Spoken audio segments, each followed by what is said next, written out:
ಚಿತ್ರದುರ್ಗದ ರೇಣುಕಾಸ್ವಾಮಿ ಹತ್ಯೆ ಪ್ರಕರಣದ ಏಟು ಆಗಿರುವಂತಹ ದರ್ಶನ್ಗೆ ಮತ್ತೊಂದು ಸಂಕಷ್ಟ ಎದುರಾಗಿದೆ ಎನ್ನಲಾಗಿದೆ. ಜಾಮೀನಿನ ಮೇಲೆ ಹೊರಗಿರುವಂತಹ ದರ್ಶನ್ಗೆ ಒಂದು ವಿಚಾರಕ್ಕೆ ಸಂಬಂಧಪಟ್ಟಂತೆ ನೋಟಿಸ್ ಅನ್ನು ಕೊಡಲಾಗಿದೆ.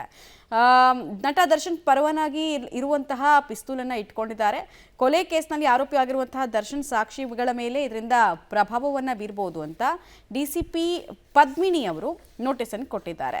ನೀವು ಕೊಲೆ ಪ್ರಕರಣದ ಆರೋಪಿಯಾಗಿದ್ದೀರಿ, ನೀವು ಸಾಕ್ಷಿಗಳನ್ನು ಬೆದರಿಸುವ ಮತ್ತು ಪ್ರಭಾವ ಬೀರುವಂತಹ ಸಾಧ್ಯತೆ ಇದೆ. ಈ ಬಗ್ಗೆ ಅನುಮಾನ ಇರೋದ್ರಿಂದ ನಿಮ್ಮ ಲೈಸೆನ್ಸ್ ರದ್ದು ಮಾಡಬೇಕು.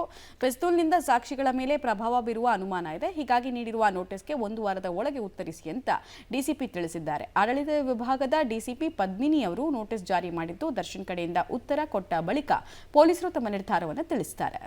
ಚಿತ್ರದುರ್ಗದ ರೇಣುಕಾಸ್ವಾಮಿ ಕೊಲೆ ಪ್ರಕರಣಕ್ಕೆ ಸಂಬಂಧಪಟ್ಟಂತೆ 57ನೇ ಸೆಷನ್ಸ್ ಕೋರ್ಟ್ಗೆ ದರ್ಶನ್ ಅರ್ಜಿಯನ್ನು ಸಲ್ಲಿಸಿದ್ದಾರೆ.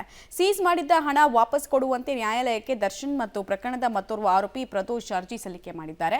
ದರ್ಶನ್, ಪ್ರದೋಷ್, ವಿಜಯಲಕ್ಷ್ಮಿಯಿಂದ ಒಟ್ಟು 40.40 ಲಕ್ಷ ರೂಪಾಯಿಯನ್ನು ಪೊಲೀಸರು ಸೀಸ್ ಮಾಡಿದ್ರು. ರೇಣುಕಾಸ್ವಾಮಿ ಕೊಲೆ ಕೇಸ್ನ ಸಾಕ್ಷಿ ನಾಶಕ್ಕಾಗಿ ಹಣ ಸಂಗ್ರಹ ಮಾಡಿರುವ ಆರೋಪ ಸಂಬಂಧ ಪೊಲೀಸರು ಹಣವನ್ನು ವಶಕ್ಕೆ ಪಡೆದಿದ್ರು. ಹೀಗಾಗಿ ಇದೀಗ ತುರ್ತಾಗಿ ಹಣ ಬೇಕಿರೋದ್ರಿಂದ ಸೀಸ್ ಮಾಡಿರುವ ಹಣ ಬಿಡುಗಡೆಗೆ ಸೂಚಿಸುವಂತೆ 57ನೇ ಸೆಷನ್ಸ್ ಕೋರ್ಟ್ಗೆ ದರ್ಶನ್ ಅರ್ಜಿ ಸಲ್ಲಿಸಿದ್ದಾರೆ. ಈ ಬಗ್ಗೆ ಆಕ್ಷೇಪಣೆ ಸಲ್ಲಿಸೋಕೆ ಎಸ್ಪಿಪಿಗೆ ಕೋರ್ಟ್ ಸೂಚನೆ ಕೊಡಲಾಗಿದೆ.